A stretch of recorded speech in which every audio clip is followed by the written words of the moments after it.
I'm your host, Michael Callahan, and wherever you might be now, this is Where We Go Next. And what does it mean to be different? Who decided on the definition? Who exactly drew the boundaries around normal? Our guest this week explores where and why these definitions diverge, and how we might remake them to better reflect the reality we all actually share.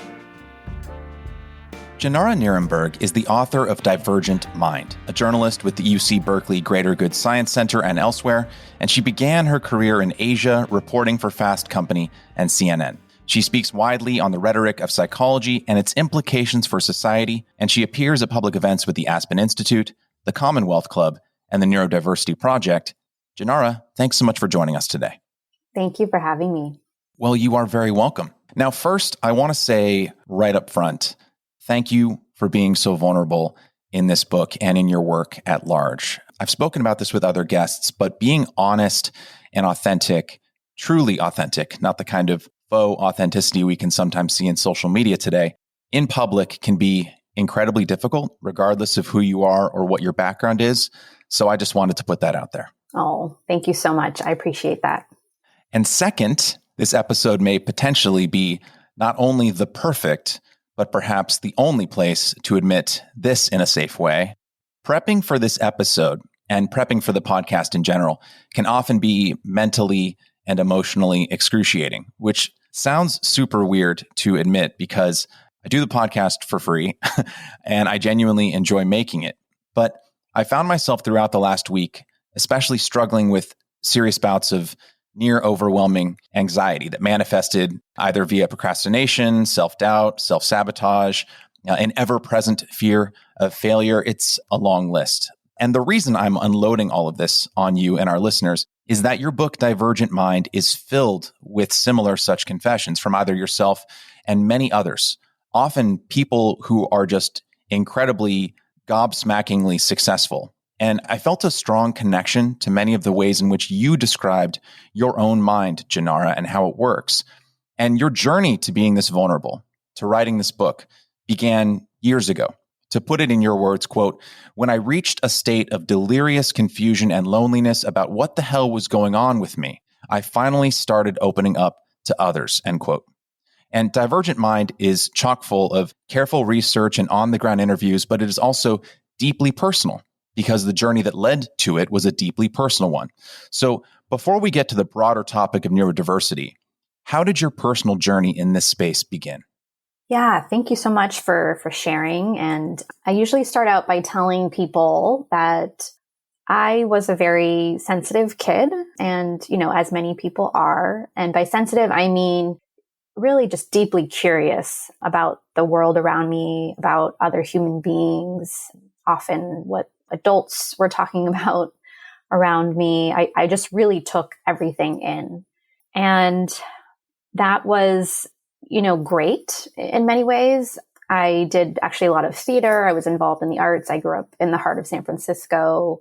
And then later I was deeply devoted to the study of philosophy and social issues and things like that. I left high school at 16 and started college early. And so having a more sensitive disposition had many strengths, right? And many gifts. As I got older, became harder, once you're out in the world on your own and, you kind of have to adjust. And the adjustment was difficult for me. And you hear this a lot. And I, write about that in the book and all the interviews that I did. As I got older, I was living in Asia and I was married and became a parent. The layers of adulthood, right, that I was taking on in my life demanded more of me, right? So it was hard as a very sort of sensitive person who simultaneously did very well, right, academically and in my career as a journalist. But I had a lot of struggles with switching gears and going from the sort of like hyper-focused state that I had in my work, really focusing on an article or an essay or the research I was doing, to managing everyday stuff, running a house and being a parent, switching from, the groceries, the dishes, the managing sleep. And I had moved back from Asia to the US. And that's when a lot of the challenges became harder for me. And so the book really starts there, this confusion around not knowing how to reconcile the successes in my life and this sensitive disposition with meeting the demands of modern adulthood. I want to return to your personal story a little bit later, but first, I think we need to expand on what the definition of neurodiversity actually is to kind of rope in the listener. In the opening chapter of Divergent Mind, you write, quote, "History, language, context, and power are deep determinants of who gets framed as normal or wrong. The concept of neurodiversity is, in many ways, a response to what has historically been a rather narrow definition of what is and is not, quote, normal." Throughout the book, you speak with many people who identify as neurodivergent, but are often quite different from one another in how they feel, think, and live their lives. So, what does it mean to be neurodivergent? How are neurodivergent people different from those who have historically been classified as quote unquote normal? And how does the project of neurodiversity seek to widen the scope of how we see one another and ourselves?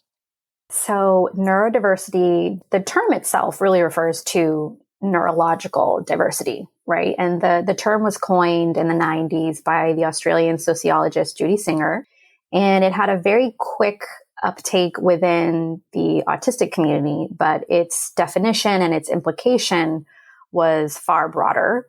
So it really meant to be a framework, moving away from a way of thinking about the human mind in terms of normal and abnormal, and really looking at, well, hey, we have natural diversity, right? We've got biodiversity. We have diversity in so many different fronts.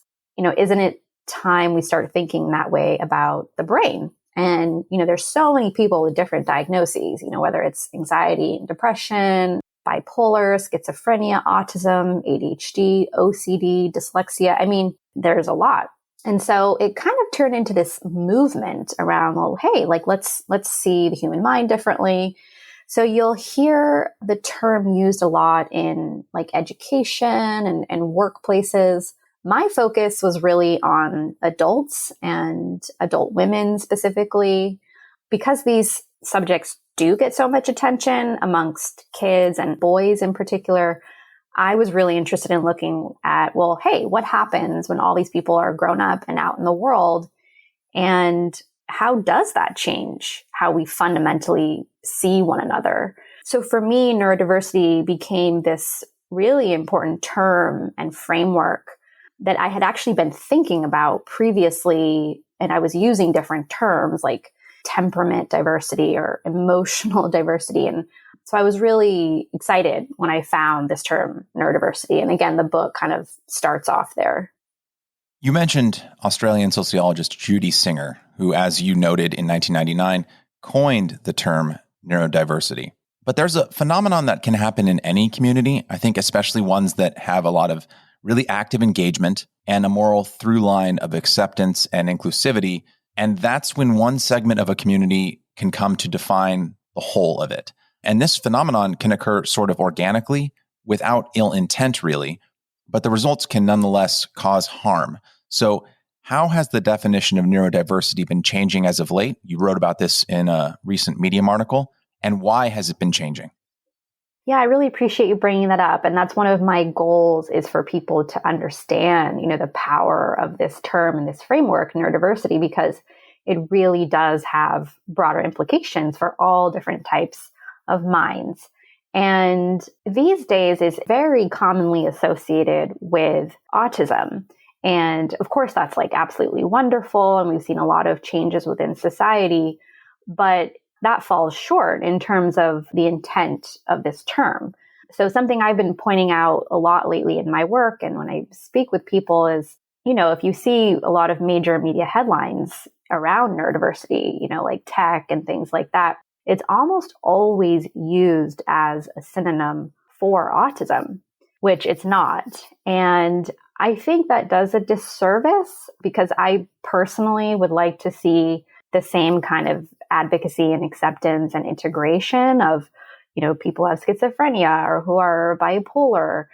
And I think we will get there, but, just through various events and the sort of different communities and organizations that have really taken hold of the term neurodiversity, it has become associated with autism.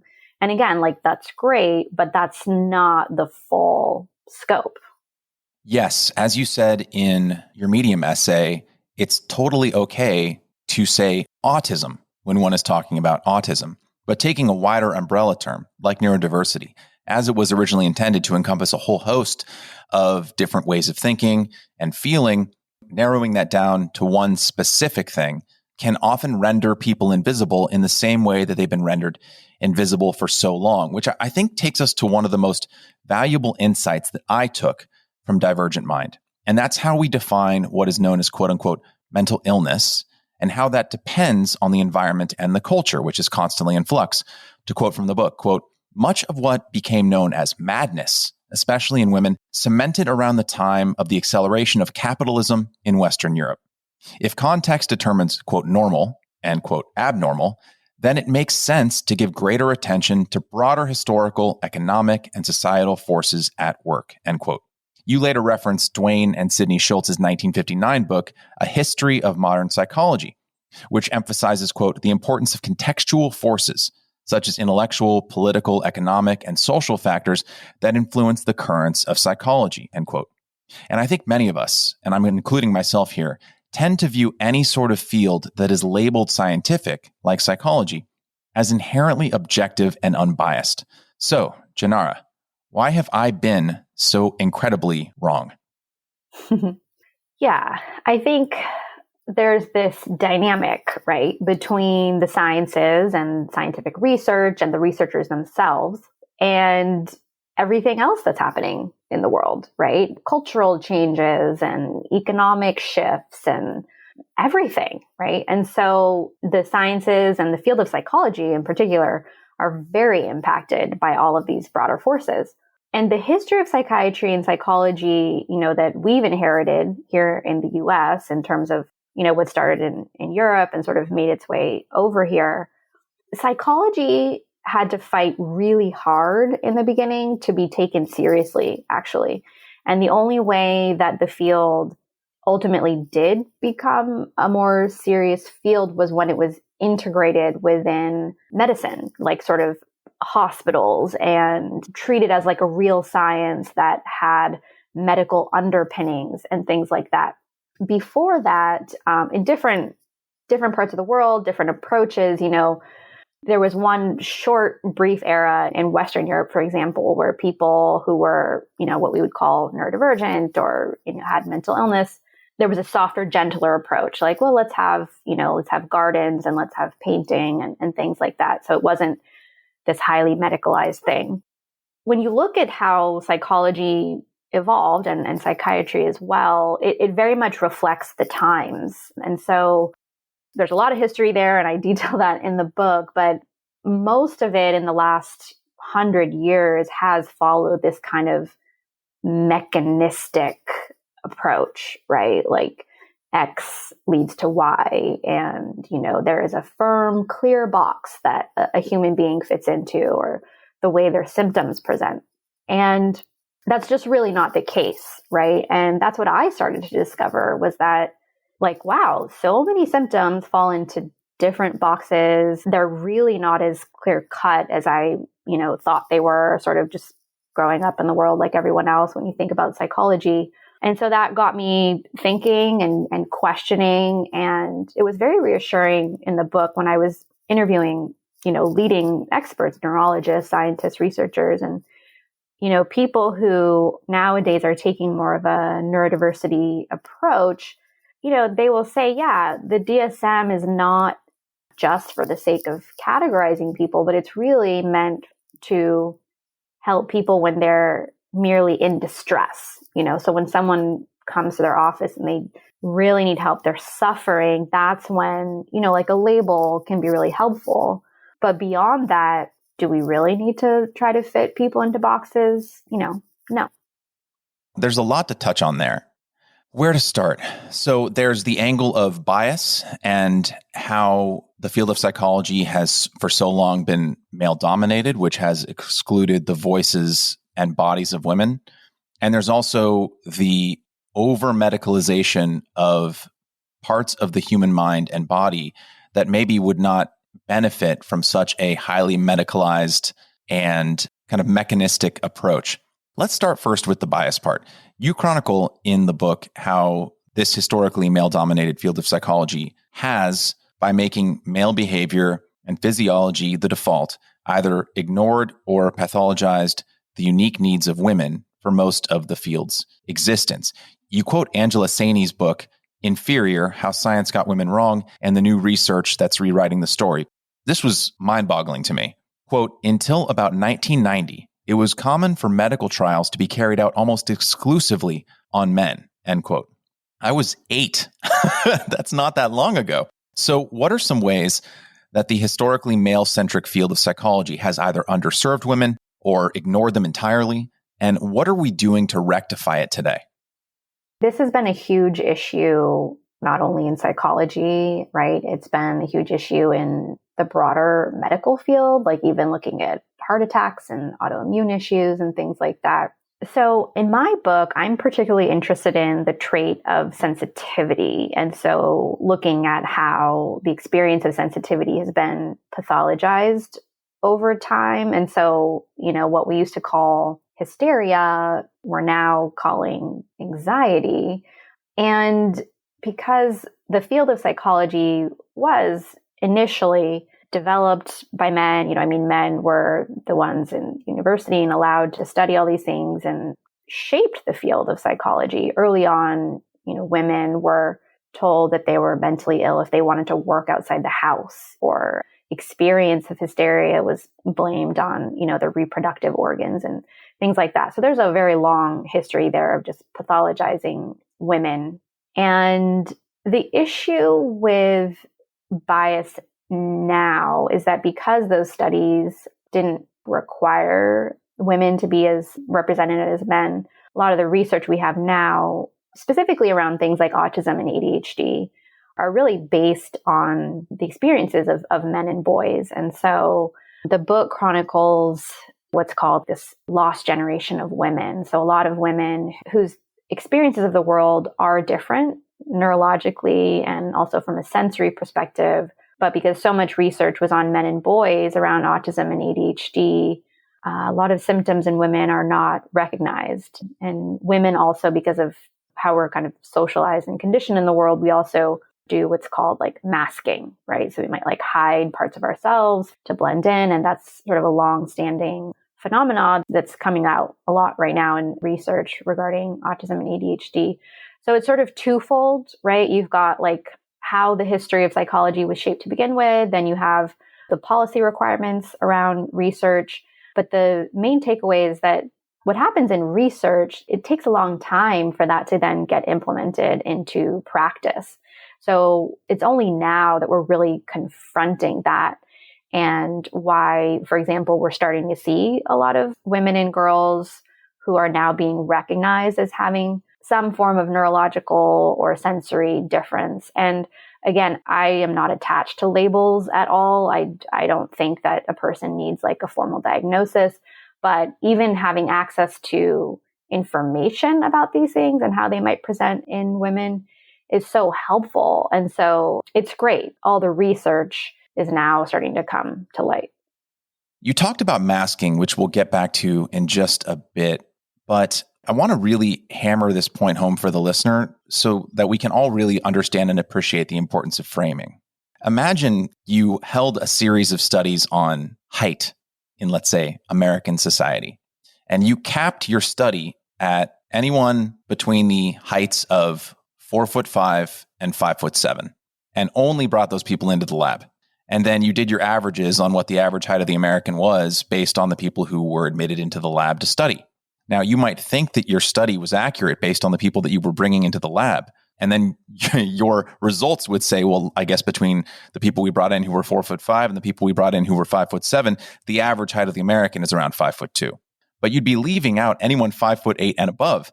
Therefore, all of your data would be skewed towards a very specific subset of people. Now, of course, there's nothing wrong with the people you're studying. I mean, I have plenty of people in my family who are under 5'7". They're great people, right? But if you only study people within a certain subset of society and then project that study's results out into the broader field of society, saying that it's accurate, it's not. You're leaving a lot of data on the playing field, so to speak, and your data is corrupted by ignorance. I just wanted to hammer that home because I think people really need to understand how we're not only underserving women, which is a huge thrust of your book, but also underserving men who do not conform to whatever the norm of maleness is. Absolutely. And thank you for pointing that out. The book does center the voices of women, but I have been so thrilled to hear from so many readers who are men. And I'm very appreciative that you have, just really taken the book to heart and seen sort of the broader implications, because it's absolutely true that the way psychology frames what is normal, what is not, who they base those definitions on, that affects all of us in every single way, in school and family, in workplaces. And so I, in the book, just really try to emphasize how important it is just to have access to this information on research and, the impact of psychology, because that ultimately is more empowering for reducing stigma and reducing shame than, any kind of label or diagnosis. Yes. I think the one thing that Divergent Mind really hammers home is how important recognizing the bias that comes with framing and a person's standpoint can be, and how detrimental it can be. If you've spent your whole life living in a desert, the forest is abnormal to you. But that doesn't mean that the forest in and of itself is a weird or abnormal place. It's just you've spent your entire life living in the desert. On framing, there's a quote in the book that really stuck out to me. Quote, "If psychological framing is situational and contextual, what's certain is that the medical and psychiatric treatment of those who operate differently from a perceived norm tells a story of discrimination and pathologization." End quote. What frames are we currently being constrained by today? What are some movements or ways of thinking in 2022 that are limiting the ways in which we think about the way we think about the mind? That's a great question. I think, in many ways, actually, we have come quite far. And for me, since I've been really deep in this research for 5 or 6 years now, I now live in this world. So sometimes I have to kind of remind myself and go back and remember what it felt like to be so confused in the world and not understand what was different and why, just this weird kind of dissonance. I would say for me, before kind of discovering this and really embracing it and really having it impact my life and my work and all of my various projects, I just didn't think twice, right? I just thought that there was kind of one way to be in the world. And for me, I felt, I don't know, I had to catch up in some way. There was something I wasn't getting or something. And so when I started diving into neurodiversity, I was oh, okay, this makes so much sense, right? There's just sort of natural diversity and, in how people operate and things like that. So the issue is most psychologists, psychiatrists, therapists, they're trained to think of sort of the highest form of functioning, right? And their goal is genuinely to help people, of course. My concern is that if all of these therapists in the room are trying to get their clients to sort of function or perform in a way that they themselves think is normal, the therapist, what their idea of, sort of quote, normal functioning is, that's going to steer the therapeutic process, right? Versus a kind of neurodiversity approach is looking at, well, maybe we need to push back a little bit. Do we need to question what we think of as normal? For the client, why are you putting so much pressure on yourself to perform in a certain way, to be in a certain way? I think when you talk about the different framing and the different paradigms that we're operating within right now, when it comes to psychology, it's kind of case by case. It can depend on where the therapist went to school. It can depend on where the psychologist, their particular viewpoint. It's so individual and so subjective. And so I would say more broadly in the field, I mean, you're definitely seeing changes. There are some very kind of open-minded programs that are very well aware of neurodiversity, or what we call MAD studies, which is another kind of parallel to neurodiversity, which is like destigmatizing madness and things like that. Those remain smaller, of course, compared to the larger medical paradigm that still dominates.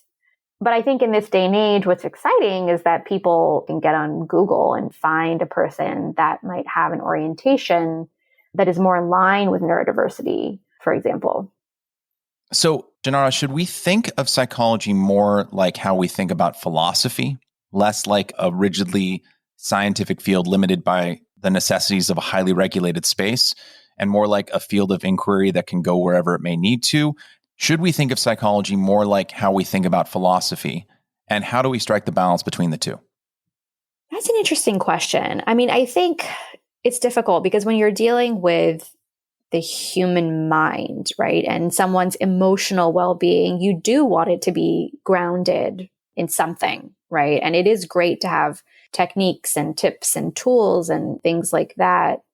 I think the concern is when the psychologist in the room might have too narrow of a definition of what normal is or what their goals are for their client. And I don't mean to sound harsh. Psychologists and therapists, like, they do such wonderful work. And I actually come from a family full of therapists and psychologists. So I have a lot of love for the field and the practitioners.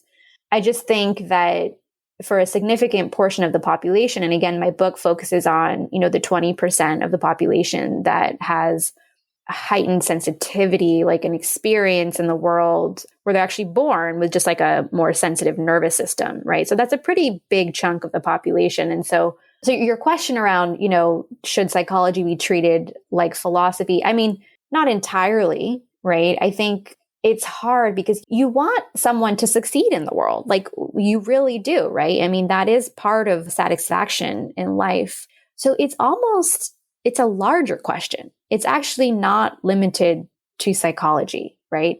We're now talking about, the subtitle of the book is Thriving in a World That Wasn't Designed for You.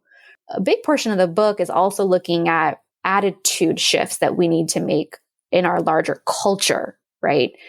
That's things like, in the workplace, if their behavior is a little bit different, or if they need a lot more quiet, if they don't want to chit chat, if they process things differently, they need time, or in school, again, I didn't really focus on children in the book, but school is a pretty clear case where, you need to accommodate for different learning styles. I think this is also huge in the realm of like family and intimate relationships, having a better understanding of your partner. And so all of these things, these larger societal forces, there's kind of an ontological relationship there between the field of psychology and then what's happening in the world. And then, something I also pay attention to is media, right? I think media, film, television play a huge role in reinforcing notions of normal. So I guess I'm hesitant to say that it's only about the field of psychology, right? Because I just see this as there's so many forces at play. And I guess my concern is really on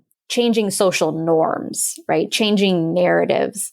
And that happens on multiple fronts, not just within the field of psychology. And you go into great detail in the book about how it's all interconnected. There are some folks who you spoke with who self-diagnosed, right? There were other people you spoke with who got a formal diagnosis, which was incredibly freeing for them because it gave them a kind of validation that they had been seeking and didn't know they needed for so much of their childhood and adulthood. As you said, it's all interconnected, but it does seem to, in some ways, come downstream from whatever the cultural and societal norms are within the field of something like psychology and medicine.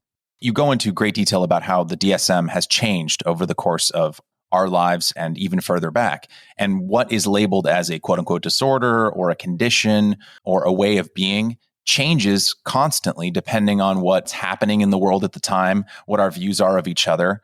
And so while I completely agree with you and want to yes and you there, that your book is so much more than just talking about psychology, it does seem very interconnected. And a lot of the people you speak with do have some kind of formal or informal relationship with the field of psychology because they either self-diagnosed, went and got diagnoses, and talk about how the many ways in which that field has either underserved, ignored, or validated them. Every system we create is just a result of the human condition and where we are as a people. And I found that a really fascinating part of the book. Yeah, I think the main takeaway is just, whatever is happening in psychology, whatever is happening in the mind of someone, in their own thought process about who they are, about how well they're doing, their happiness, their satisfaction in life, all of those things are partially determined by the historical era. And that is very important for people to know, right? As I said earlier, women who wanted to work outside the home were, labeled hysterical, at one point. The African slaves in the United States were labeled as mentally ill when they wanted to escape to their freedom. It shows how powerful and ridiculous a lot of these labels are and how relative it is. And so I think that's important for people to know. And that's very freeing. It's very liberating to know that however you are in the world, however you operate with integrity, but just because it doesn't match up to what you are told that you need to be doing or the way you are in the world, there's no sort of reflection for it in the media or whatever psychologist you're seeing, it doesn't mean there's something wrong with you. It doesn't mean that you are abnormal. Or if you are very different too, there's nothing wrong with that either. Let's focus on historical context and really realize the role that it plays in impacting people's perception of themselves. And you talked about the importance of representation in media. Are you familiar with the new show As We See It? I'm not. It is a show on Amazon Prime about 3 roommates on the autism spectrum and how they go about navigating the world around them. And obviously, as we've discussed here, neurodiversity is much broader than simply autism, but it's being very well received as a compassionate exploration of what autism is. And all 3 of the actors who play the 3 main characters are on the autistic spectrum themselves. So it's just something that popped out to me as you were talking about the importance of representation.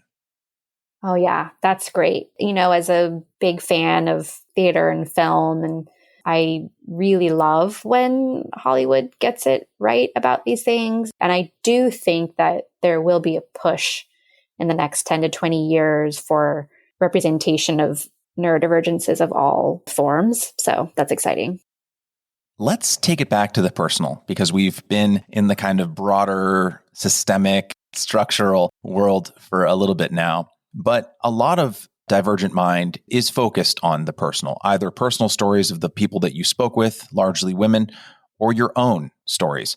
And you mentioned this a bit earlier. You were in high school in a theater program at the San Francisco School of the Arts. You were a circus artist as a child. In an interview with Invisible Talks, you said, quote, "From a young age, I was always moving, dancing, and standing on my hands. At the same time, I was deeply curious about people's minds. I watched people and asked constant questions about their behavior," end quote. And I really connected with that. You're probably seeing a theme here of Michael connects with Jenara. When I first got to graduate film school, I realized that this is a rather common combination among artistic types, this kind of potent merge of playful physical behavior and a fascination with the behavior of others. But some folks I know are deeply introspective and reflective, but not very physical. I'd probably fall into that camp. While others who are intensely expressive physically rarely introspect. They're usually just very present and in the moment. You discuss in the book how for you, this combination is at the heart of what makes you neurodivergent. And I'd love for you to share more about what that means for you. Yeah, thank you. It's so sweet. I just really appreciate the way you're seeing those different threads. And it really means a lot as a writer to have such great questions, that are really thorough and comprehensive.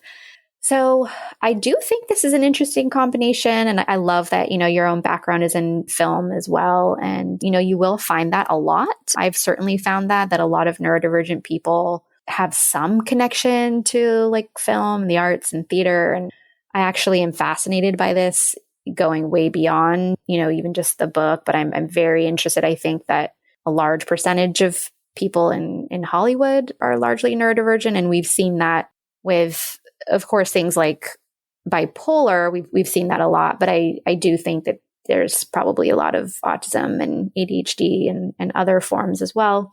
So yeah, your question around, the kind of like physicality, but also being deeply curious. For me personally, I was a gymnast and I was a theater artist and did lots of different things, again, like in the heart of San Francisco. And then I was always very kind of like philosophically minded as well. And again, to try to paint a picture, it's just kind of someone who just really takes everything in, right? And I found this over and over again when I was interviewing people for the book. So yeah, I mean, the experience of neurodivergence, again, that term is broad. And in the book, I really focus on the way the trait of sensitivity manifests in like 5 categories. So you've got high sensitivity, which is kind of just like a personality trait, being strongly affected by things. Then I looked at autism and ADHD, of course. Then I looked at synesthesia, which is the senses getting crossed. So seeing colors with numbers. And I particularly focused on something called mirror touch synesthesia, which is where a person literally like physically and emotionally feels what another person feels. And it's been well documented by Harvard neurologist Joel Salinas. And so I interview him in the book. And then I looked at sensory processing disorder, which is often noticed in kids where they're just very affected by like physical textures and smells and things like that. So again, all of these things sort of speak to the experience of heightened sensitivity. And so the people I spoke to in the book and the experts as well, I think the physicality component is, in some ways, it's like a release of energy, right? Like, so if you've got someone who's sensitive and taking in a lot all the time, it's just sort of a natural way to like expend energy, similar to like jogging or running, which I do a lot of now actually as an adult. And then in parallel with the deep curiosity and things like that, again, it's an experience of just taking in a lot. And so many sensitive and neurodivergent people I spoke to, they do tend to become therapists themselves, or they become writers and journalists, or they go into film and theater and things like that. I think like what you're saying, sort of intense physicality, but also pursuing some kind of work that allows for their sensitivity, that's very common. There were points when I was reading this book and learning about you that certain other things that I've seen you write or talk about suddenly began to make sense. Like my mind thinks a lot in kind of visual metaphor. And I do this with everyone I meet, right? There's like a visual quilt, let's call it the Jenara quilt in my head. And, when you first start learning about someone or talking with someone or reading their work or whatever, pieces of the quilt just kind of start filling in. And as you learn more and more, different colors get added to the quilt, stitches start intertwining with one another. You begin to see a fuller picture of who a person is. And something that might have seemed isolated or unrelated to another thing, all of a sudden you realize is actually quite connected. So a lot of the thinkers that you're a fan of, right? You mentioned them in a Medium essay, Nuanced Thinkers Rock 2021. Someone like Sheena Mason or Megan Daum, a former guest of this podcast, Brianna Joy Gray, right? Kate Johnson. What I connected with so much when I had a better understanding of how your mind worked, and of course, I want to let you jump in here. I don't want to speak for you. But when it comes to politically adjacent issues or political issues, I think people can be misidentified as taking a quote unquote side, either on the left or the right, when really what it is trying to wrap one's mind around, especially if one is neurodivergent, wrap one's mind around how the world works. There's a quote here that really stuck out to me. Actually, this was from the interview with Invisible Talks. You said that you find inspiration in the disconnect you feel with the way societal structures are set up and the cognitive dissonance it creates inside of your mind. And once I read that, I felt like I had a better understanding of why, at least in some small way, you follow the thinkers you follow. Because in many ways, those speakers, whether it's Sheena Mason, Megan Daum, Kate Johnson, etc., are trying to pull at that same thread. They're trying to get underneath whatever the structure is and grapple with it. Oftentimes these thinkers get labeled as either left or right. Brianna Joy Gray, similar thing here, right? But really, and I want you to jump in here in just a second, I feel attracted to those same thinkers for a similar reason, in that I'm attracted to how they're trying to play with, deconstruct, or get beneath the structures that kind of operate society. Am I on the right track here? Absolutely. Once again, I really appreciate the way you're able to weave all of that and, in such a nuanced and thoughtful way. And yes, I mean, I think there is a lot of resonance here. I know you and I have talked previously, and, it seems like online, many of us have sort of connected with one another, which is so exciting and heartwarming. I just think that, for all the folks that you've mentioned and that, I wrote about on Medium and elsewhere, I so appreciate people who are thinking and writing in a nuanced way. And I think I personally just feel very seen. I very much just connect with that because that's how my mind works. And so, for all of us who are engaged in sort of issues and sort of the intellectual climate of today, and we're concerned and we're engaged and we like to talk with one another, I think many of us are motivated by, okay, what is underneath, right? Like, what is the core, like the heart of human experience that transcends whatever words and labels and frames and dynamics that happen to be present right now in this historical moment, right? How do we sort of bulldoze through all of those things? And I think that is largely the struggle of us as writers and communicators and artists, right? We're trying to always connect and bridge across, again, like all of these just words and things that we've created, these sort of artificial constructs that humans have designed to help kind of organize the world, but that we know don't actually define it.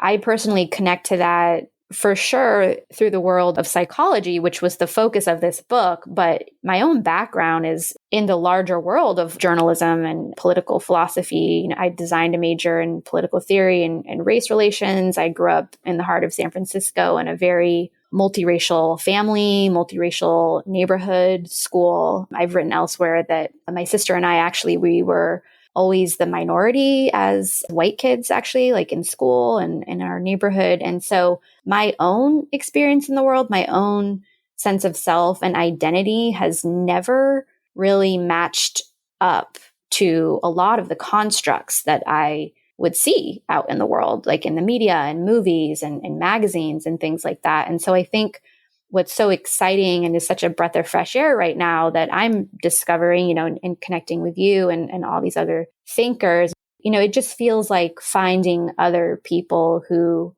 similarly are very hungry to see through all of these constructs, but who are also really actively breaking through. Yes. When we're kids, there's that stereotype of the kid who is very young and just keeps asking why. You'll have an adult and a child. The adult will say, the sun goes down at 6 p.m. The kid would be like, why? Well, because the world is rotating in XYZ and the sun is on an axis. And the kid's like, why? Well, because, and you can get all the way. I think Calvin and Hobbes even parodied this a little bit. Calvin's dad at a certain point, because he's run out of actual truthful answers, just starts making up ridiculous lies just to get Calvin to shut up. But that curiosity, right? The asking why, especially when it comes to human-made structures, why are things the way that they are, often gets kind of figuratively beaten out of us, right? By society as we get older. One, either because we're just supposed to know things by a certain age, or because a topic's either taboo or difficult to talk about or is fraught historically, that we're just not supposed to question it, right? And not in any kind of antagonistic way, but just trying to understand the thing behind the thing, or what journalist Amanda Ripley calls the understory of an event, a place, a relationship. And I don't have a broader question there, but I'm glad that you keep asking those questions. Thank you. And you too. You're doing such a great job of that with your podcast. Well, thank you. But another way that I connected with you, Jenara, tell our audience about your camera lens, because that is something that really stuck out to me, the zooming in and the zooming out, and how it can be a real strength when you're working on something creative or when you have control of what that camera lens zooms in on. but how it can also be a real detriment or a handicap if you can't control what it focuses on and what it doesn't. Yeah. So, I mean, the term that is helpful is this term hyperfocus. So again, I think for people who are very deeply curious or sensitive, and again, whether there's some kind of label or diagnosis or not, I've had to learn to kind of harness it, I guess. I think my default mode is to focus on things like very intently, which is super helpful, right? When it comes to work and research and trying to get to the bottom of something, as a journalist. It might be less helpful when it comes to just like, everyday stuff. Someone in your home, like your family, like does something that bothers you or something. It's kind of like learning to zoom out and just kind of let things slide or, just not be affected strongly by something. I mean, I think the way you described it is what it is. It's a process of learning how to zoom in and how to zoom out. And it really comes with practice. I think, 5 or 6 years ago when I was at the beginning of this journey, I didn't know all of this yet. So it was hard and I had to kind of learn it over time. But I think of hyperfocus as just like a huge gift and it really makes me like who I am. There's not much more to it really than just like, really learning how and when to use that, like kind of when it's appropriate. And that's another big thing I think about being neurodivergent in the world, right? It's a two-way thing, right? We all want to live happy, successful lives. So it's not about just being like, oh, I'm just like different. I'm very big on integration, right? Like learning how you can sort of adjust to the world and then maybe how the people in your life can also adjust to you, right? And sort of create this nice, like happy medium. But yeah, the hyperfocus thing, really learning how to manage that comes with practice. And you talk about this hyperfocusing specifically in a chapter that is largely dedicated to exploring what couples counseling looks like for the neurodivergent. You were speaking with Massachusetts-based therapist Eva Mendez when you talked about how when she was describing what hyperfocus looks like and the strengths and the potential detriments to it, and how hyperfocusing on the wrong thing can lead to problems in one's personal life and one's relationships with others, how seen you felt speaking with her. And I similarly felt, I felt seen watching you feel seen, because I never used the metaphor of the camera lens. For me, it was like my mind was a pebble in a stream. When it was healthy, I could control where the pebble in the stream went. And if I wanted to go over here and kind of linger with this rock for a little bit, maybe I'm working on a project or writing something or just really into a movie, I can let it go over there and hang out with a little branch. But oftentimes throughout my life, the pebble will get caught on something in the stream against my will. To mix metaphors here, like a wool coat catching on like an errant tree branch while you're on a walk. And sometimes I can't control how long it'll be caught, and I don't even know how to get it free. And so the anxiety that can be related to that, when you have a tendency to hyperfocus and you can't always control what your mind focuses on, especially when it's focusing on something that might not even be true. Years ago, this is before I started going to therapy, cognitive behavioral therapy, I became obsessed with this one instance of one of my best friends, and he and I were at dinner. This is years ago. We've talked about it.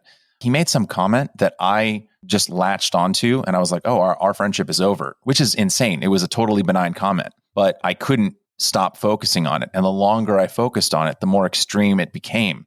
It was like I had my fingers on like a volume dial. And the longer I kept my finger on the dial, the louder I turned the volume, until all of a sudden there was nothing I could hear except this one thing that he said in a dinner that was totally inconsequential, that he hadn't thought about for months. And this is all to say that I just think that the contents within this book and the way in which you talk about different ways of thinking and the way that you empower people to look deeper into how they think, to try and detach the shame that can come from feeling broken or misaligned with wider society, is just really important. And there were just so many times when I was reading the book that I either felt really personally connected with what was going on, or I learned something really valuable about people who thought differently than me. This podcast is really just becoming a very intense advertisement for the book, which I'm totally okay with. Yeah, it really connected with me, because I think that there is, I imagine you understand what I'm saying here, Jenara. When you start compartmentalizing parts of yourself to fit in or you start to negate parts of yourself because you feel that they're broken or malformed in some way, it really eats away at you. It feels like a kind of death because you're having to sacrifice parts of you that make you who you fully are. And so I think one of the reasons that this interview was difficult to prep for has absolutely nothing to do with you or the book. It's a brilliant book, but it's just, I felt so connected to its mission, and I hope that more people read it. Thank you so much. And I really appreciate everything you're sharing. And I'd love to kind of respond because I think, it could be for all the listeners, if it's helpful or someone might really be having these burning questions as well. But I think it's so fascinating what you're describing about, like the pebble in the stream and getting stuck on things. And even that, I think, is something that people can get better at with time. The more you just have practice. Absolutely. Yeah. And, speaking of frames, even in your own mind, being able to kind of just see it differently kind of lightens the sting a little bit. I would say that something I've learned personally is also going back to the physicality stuff. I've learned personally that going for a run or something, it just kind of somehow loosens that energy.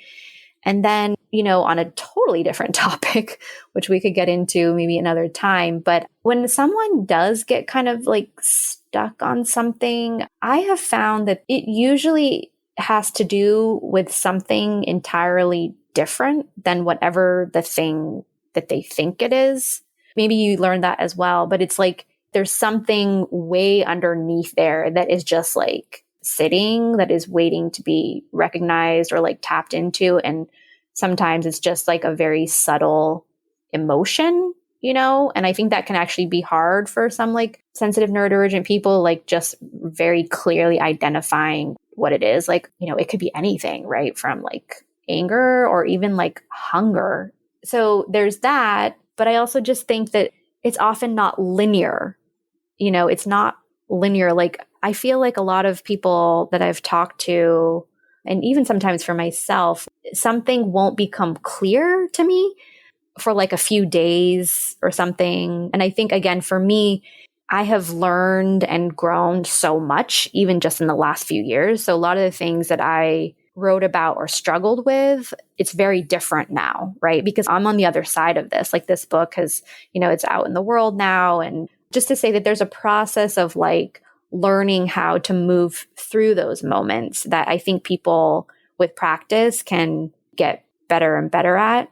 I just kind of wanted to comment on that. Yeah, I think that's really well said. And the reason that I wanted to share all of that with you was not just because I felt a connection to the words you were writing, and I would have found this book so incredibly helpful, let's say 10 years ago. I want to do in my own small way what you do with the Neurodiversity Project and with Divergent Mind, which is to create the world that we want. We all have to be more open in talking about the ways in which we are neurodivergent, right? The ways in which we might be quote unquote different from whatever the mainstream might be, the ways that we feel limited because we're either limiting ourselves or because society limits the ways that we can express ourselves. And so I wouldn't be disclosing this in, say, a episode on, self-driving cars. That would be a little off-brand. But in a topic like this, where talking openly about the ways in which we think and feel is a crucial step in getting to the next place, I thought there might be some value in sharing that. And on a similar note, I was talking with my sister, who lives in San Francisco, about your book. And one thing that she really connected with was the topic of masking, which you talked about a little bit earlier. In the book, you write, quote, "Girls and women have been taught from an early age to blend in. According to researchers and the many women I interviewed for this book, often women hear the common refrain, 'Oh, she's just sensitive. That's how girls are,' end quote." And my sister is a highly successful professional in San Francisco, which prides itself, at least on the surface, on its progressive, inclusive attitudes. But she says that in many ways, companies within the city still frame male bodies and attitudes as the default. And I've received her consent to share this next bit. She actually insisted that I do it because she felt so passionately about what you're championing here. She has premenstrual dysphoric disorder, which is a much more severe form of premenstrual syndrome. It's a rather severe medical condition that needs attention and treatment and often necessitates lifestyle changes. But the workplace, writ large in San Francisco and throughout the nation, even ones that champion themselves as being progressive, it's just not built around the natural, biological, recurring needs of women. In her experience, and she wanted me to relay this, women are not allowed to work from home during regular and often severe periods of physical or emotional distress, like what she experiences often with PDD. And again, this is all caused by a completely natural and biological process. And women are disallowed this because male bodies are held as the default and female bodies are then framed as aberrant.